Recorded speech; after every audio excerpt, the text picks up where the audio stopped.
E aí, galerinha, tudo certo com vocês? Vamos lá então, vamos dar sequência ao nosso estudo de funções do segundo grau, as tão conhecidas funções quadráticas, beleza? Vamos seguir aí então. Gente, olha só, se você está assistindo esse vídeo de funções quadráticas é porque você já assistiu o vídeo de funções do primeiro grau, as funções afins, tá? Vamos sempre seguir uma sequência lógica dentro do conteúdo, beleza? Então, olha só. Gente, quando a gente começa a falar de funções quadráticas, assim como a gente fez lá em funções do primeiro grau, as funções afins, eu quero deixar claro para vocês o seguinte, ó. Essas funções também são funções f de R em R. E aí a gente já vai falar sobre isso, tá? Só porque nesse momento, tal que f de x, ele é igual a x ao quadrado mais b vezes x mais c. E eu já vou colocar aqui do ladinho, porque é verdade, o nosso A, ele tem que ser diferente de zero. Galera, e aí eu já começo a dizer para vocês, porque isso é muito importante, porque assim, ó, às vezes a gente deixa de entender um detalhezinho aqui, deixa de entender um detalhezinho ali na frente, quando a gente vê, a gente tem um monte de lacunas a ser preenchidas. Esse A, ele tem que ser sim diferente de zero. Por quê? Por um motivo muito simples, tá? Já vou começar subindo um pouquinho aqui, ó. Esse A, ele tem que ser diferente de zero, por quê? Porque se esse Azinho aqui, ó, ele for zero, zero que multiplica x ao quadrado é zero. E aí eu vou ter bx mais c. E bx mais c é uma função do primeiro grau. É uma função do primeiro grau. E aí, função do primeiro grau se encontra lá no vídeo anterior. Então, gente, é por esse motivo que esse A ele não pode ser zero, claro. E esse A ele não pode ser zero para que a nossa função seja uma função quadrática. Gente, olha só. Quando a gente fala de funções, a gente sempre tem que esse primeiro cara aqui, ó, esse primeiro conjunto, esse carinha, ele é o domínio, tá? O domínio da nossa função, não esqueçamos disso. Esse cara é o domínio da nossa função. Quando a gente fala de domínio, a gente sempre está falando de possíveis valores para a variável x. Então, gente, dizer que nesse momento o nosso domínio são os reais, isso é legal, porque para mais uma vez, para essa variável x aqui, ó, tu vai poder colocar qualquer número real.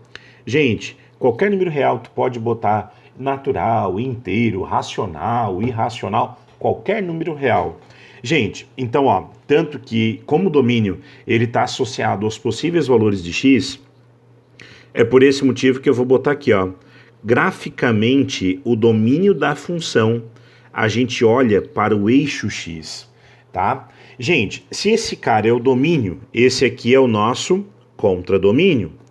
E aí não é a primeira vez que eu venho falar para vocês o seguinte, bom, o contradomínio ele é importante? Não é importante porque qualquer função que a gente vai estudar aqui, gente, tá? O contradomínio vai ser os reais.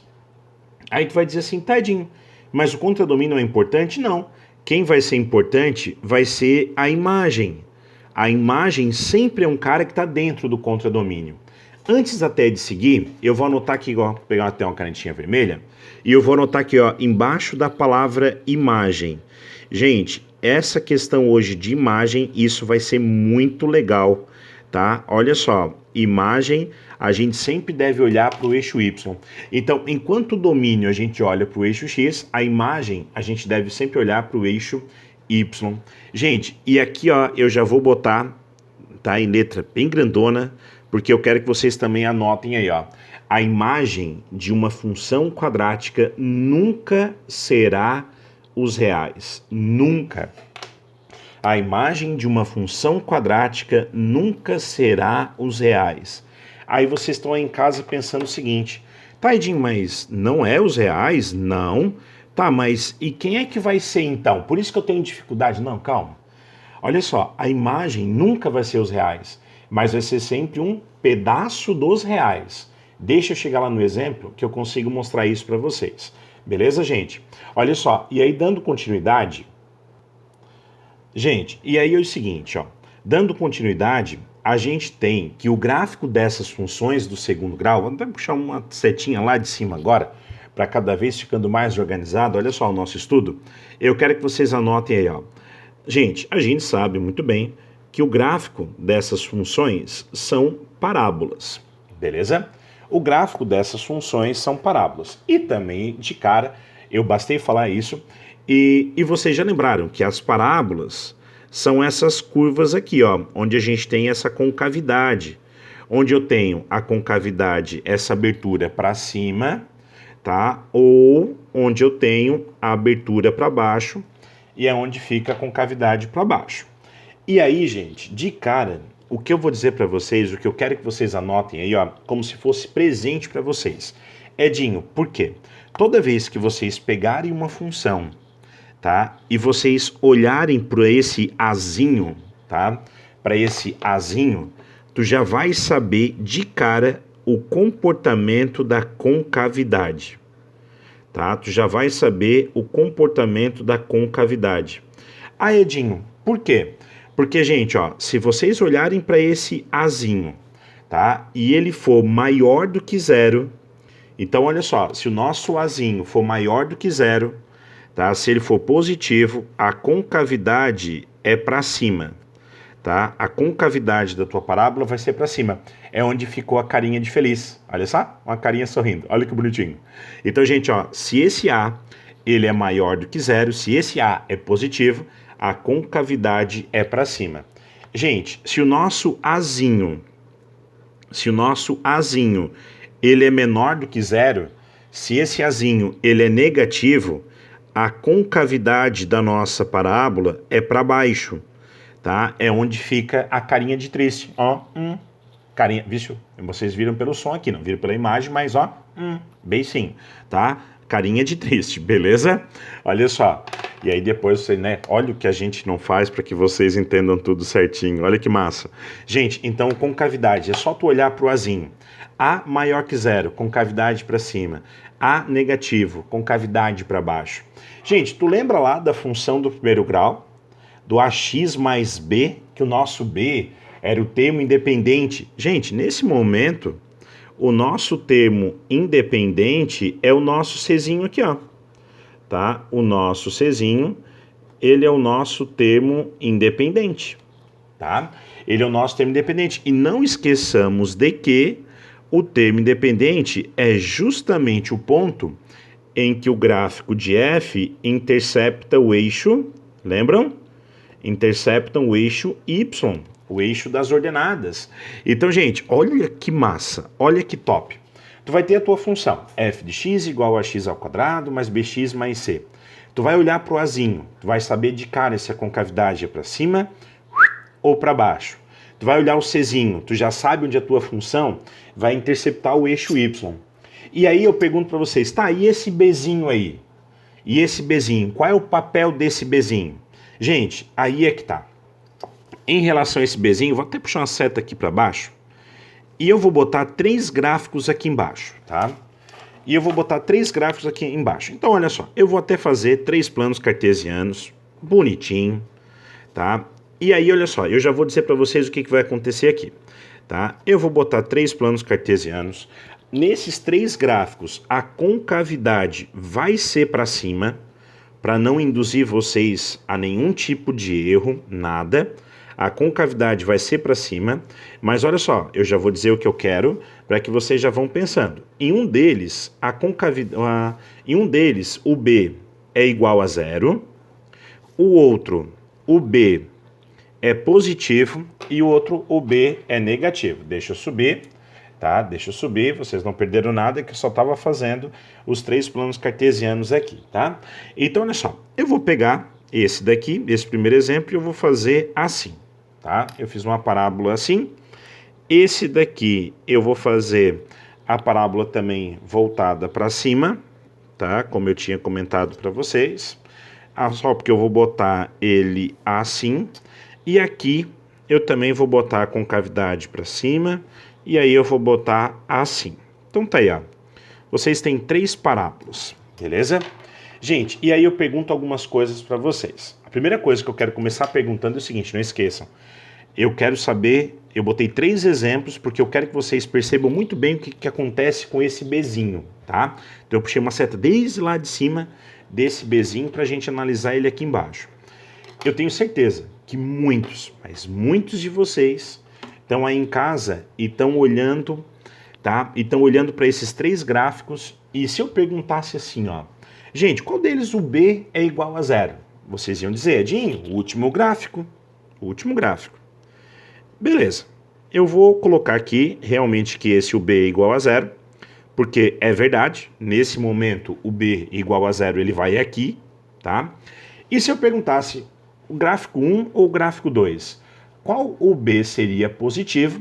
Vocês iriam dizer o seguinte, bom, positivo, Edinho, positivo é aqui, tá? Esse aqui, o gráfico 1, aqui o B é positivo e aqui o B é negativo. E se eu perguntasse para vocês o porquê, vocês me responderiam, ah, Edinho, aqui ó, ele tá mais pro eixo X aqui positivo, ó. Esse aqui, ó, ele tá mais pro eixo X negativo. Pois é, gente. Isso é uma interpretação, isso é um primeiro pensamento de muitos de vocês, mas isso não pode ser algo permanente. A gente está aqui para substituir esse tipo de pensamento, por quê? Porque ele está equivocado. Galera, o nosso Bzinho, ele tem a ver com esse carinha aqui, ó. Ah, Edinho, mas esse carinha, ele não é o Czinho? É, ele é o Czinho. Ele é justamente o ponto em que o gráfico intercepta o eixo Y, beleza? Então eu botei Czinho, Czinho, Czinho. Gente, o nosso, tá? Olha que massa. Quando a gente fala que a concavidade ela é voltada para cima ou ela é voltada para baixo, eu de cara já quero dizer uma coisa para vocês. A gente tem esse ponto aqui, ó, que ele é o mesmo ponto, o equivalente está aqui em cima, tá? Esse ponto, logo a gente já vai estar chamando ele de vértice. Esse ponto é onde a parábola muda o sentido dela, muda o comportamento dela. Edinho, como assim muda o comportamento dela? Gente, ó, percebam que até aqui, ó, a nossa função ela decresce. E a partir daqui, a nossa função cresce. E que aqui, gente, acontece justamente o contrário, ó. A nossa função, ela cresce até aqui e a partir daqui ela decresce. É por esse motivo, gente, que não existe a classificação de função do segundo grau, crescente ou decrescente. Mas eu quero que vocês voltem para cá e percebam o seguinte, ó, que no momento da intersecção do gráfico com o eixo Y, percebam bem, ó, no momento da intersecção do gráfico com o eixo Y, a função ela intercepta decrescendo, ó. Essa função ela é decrescente até aqui. Então, no momento que acontece a intersecção do gráfico com o eixo Y, a nossa função está decrescendo.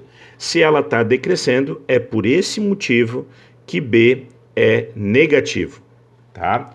B é negativo. Por quê? Porque no momento que acontece a intersecção, a nossa função está decrescendo. Gente, aqui, ó, olha só, aqui é justamente o caminho contrário.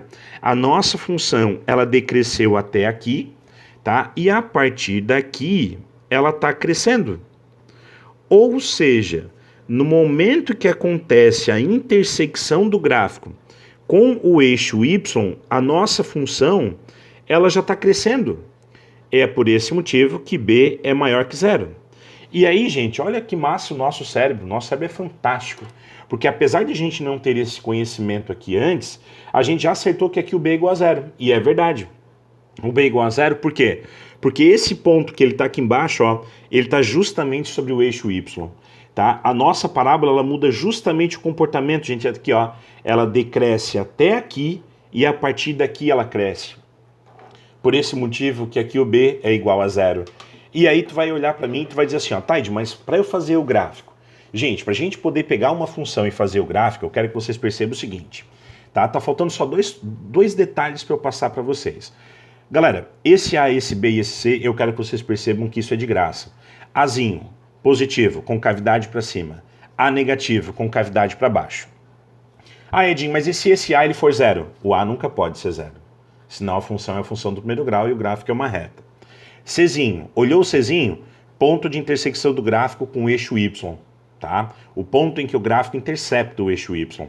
E o Bzinho, ele cuida se no momento da intersecção do gráfico a tua função está decrescendo, ela está crescendo, ou ali justamente se o vértice, se esse ponto aqui, que é o ponto que cuida, o ponto que a mudança muda, o ponto que a função muda o comportamento dela, se ele vai estar sobre o eixo Y. E aí, gente, olha só, para a gente continuar, eu quero que vocês anotem aí, deixa eu pegar minha canetinha azul, tá? E eu quero que vocês anotem aí, ó, raiz, tá? Deixa eu subir para que todos enxerguem, raiz ou zero de uma função. Gente, eu nem vou botar raiz ou zero de uma função quadrática, porque esse conceito de raiz ou de zero de uma função é o mesmo lá da raiz ou do zero de uma função do primeiro grau. E que ele vai continuar sendo o mesmo. Então, gente, ó, toda vez que vocês ouvirem a palavra raiz, nunca esqueçam, raiz. Eu sempre vou estar interessado nas intersecções do gráfico com o eixo x, tá? E, gente, Edinho, e por que zero da função mesmo? Gente, zero da função por quê? Porque naquele ponto em que o gráfico intercepta o eixo x, naquele ponto a função vale zero. Gente, olha só, nos pontos em que a função intercepta o eixo x, tá? Ali a função vale zero, tá? É o zero da tua função. Eu só quero chamar a atenção de vocês para um detalhe aqui muito massa. A gente, para achar o zero da função, a gente vai pegar a nossa função, f de x igual a x ao quadrado mais bx mais c, e nós vamos igualar a zero. Então, quando a gente pega ax ao quadrado, tá? Que é a nossa função, mais bx mais c igual a zero, tá?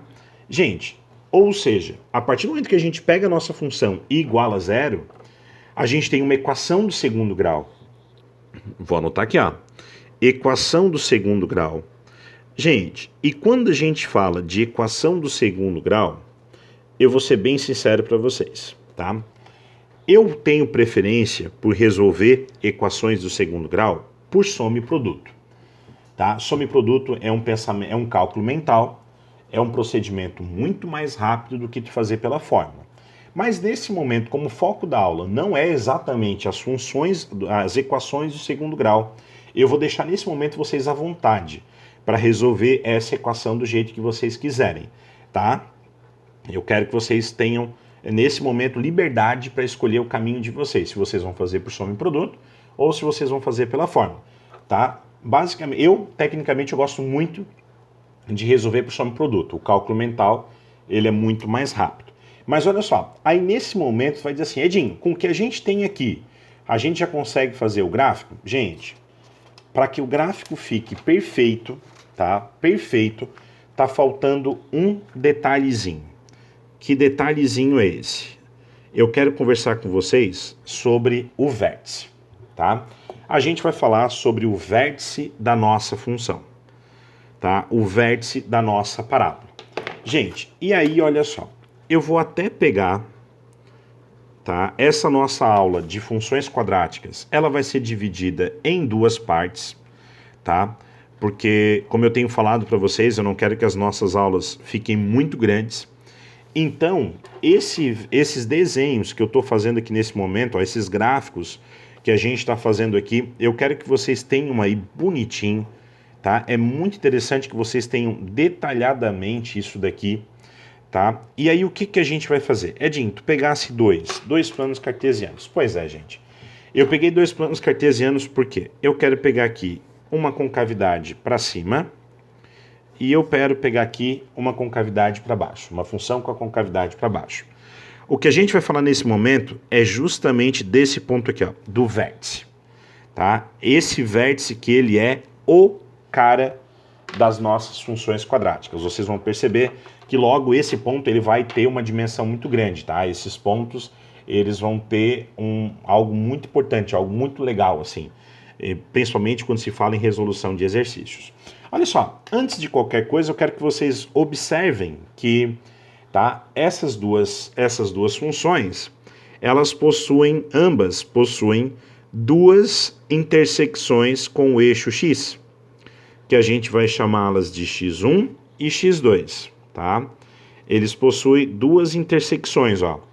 O que significa isso? Que eu tenho nos dois exemplos, essas funções, elas possuem duas raízes. Elas possuem dois zeros. O que significa isso?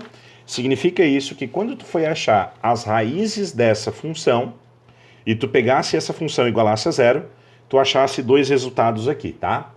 Ou seja, dois resultados, isso garante que delta é maior que zero. Não esqueçam disso, tá? Então, olha só. Então, a gente volta para cá. E aí, gente, olha só. Como todo ponto do plano cartesiano, aqui, ó, a gente tem o nosso x-vértice. a coordenada x do vértice, né? E aqui nós temos a coordenada y do vértice. E aí, gente, aqui não é diferente, ó. Aqui a nossa coordenada x do vértice, tá? E aqui a nossa coordenada y do vértice. Tem gente que está em casa se coçando e diz assim, Edinho, esse vértice, eu posso usar aquela formulazinha lá, né? Que o nosso x-vértice, ele é menos b sobre 2 vezes a, e o nosso y-vértice é menos delta sobre 4 vezes a, né? Eu posso usar isso, né, Edinho? Pode sim, gente. Aquilo que a gente já sabe, a gente continua podendo usar, ó. Que o nosso x-vértice, ele é menos b sobre 2 vezes a, e que o y-vértice é menos delta sobre 4 vezes a. E aí, gente, olha só. Aí tu vai dizer assim, ó, Edinho, se eu souber isso aqui, se eu sei calcular o vértice somente desse jeito, lá pro vestibular, é o suficiente? Não, não é. Até porque não é, gente, porque não é o caminho mais fácil. Sabe por quê? É importante vocês saberem muito. Vocês têm que saber, sim. Mas olha só, olha que massa. Olha aqui pra mim. Olha o x-vértice. Do x-vértice pro x1 e do x1 pro x2.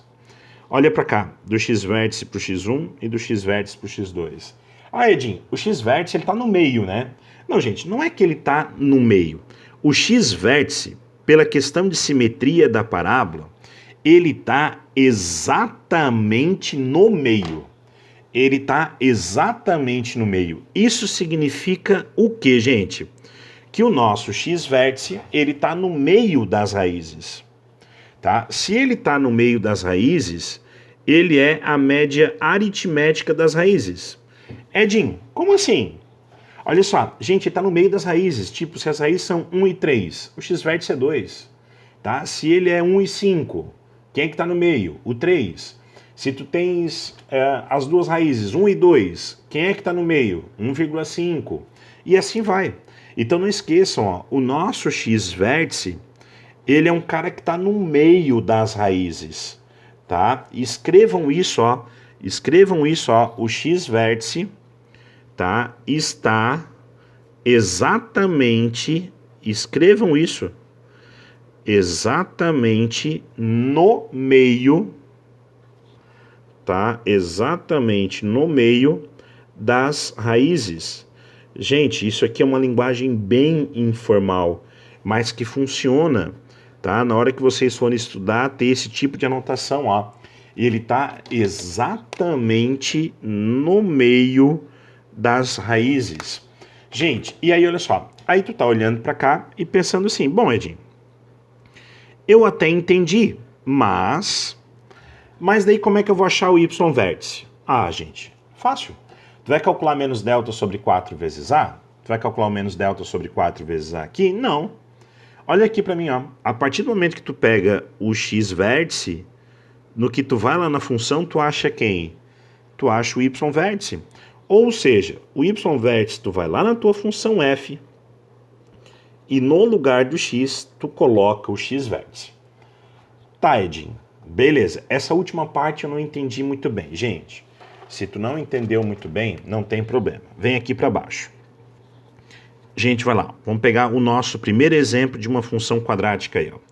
F de R em R, tá?